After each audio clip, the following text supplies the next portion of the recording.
Matapos ang usap-usapang hiwalay na raw ang mag-asawang Billy Crawford at Colleen Garcia, nagsalita na nga si Colleen. Kasunod ng paglilinaw ni Colleen sa intriga, ang pag-amin na siya ang madalas sumusuko sa kanilang relasyon. Ani Colleen, there were a lot of instances na parang almost pero not really, kasi hindi siya pumapayag. Paano nga ba nagawang pigilan ng celebrity couple na sina Billy Crawford at Colleen Garcia na mapunta sa hiwalayan ang kanilang relasyon?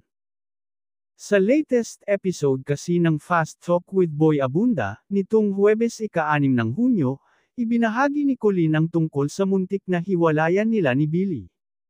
Sabi raw ni Billy, "No, we'll fix this." Ipinaglalaban niya talaga always yung relationship namin. Gayunman, nilinaw ni Colleen na sumusuko siya, hindi dahil may nagawang kasalanan si Billy Crawford, kundi dahil sadyang ganun lang daw talaga siya, napapagod. Kasi, I think ganoon lang kasi talaga ako Tito Boy. Ganoon lang talaga ako kalala. Ayoko na, tapos na ako. Palagi akong ganun, pahayag ng aktres.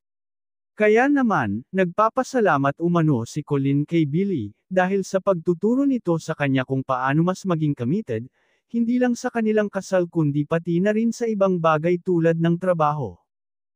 Pero gano'n naman talaga lahat ng relasyon, dumadaan sa maraming pagsubok. Ang importante matatag kayo at inaayos kaagad ang problema, hindi pinapatagal, hindi sinusukuan. Matatanda ang ikinasal ang dalawa noong Abril taong 2018 sa Balesin Island. Samantala, isinilang naman nila ang kanilang panganay na si Amari noong 2020.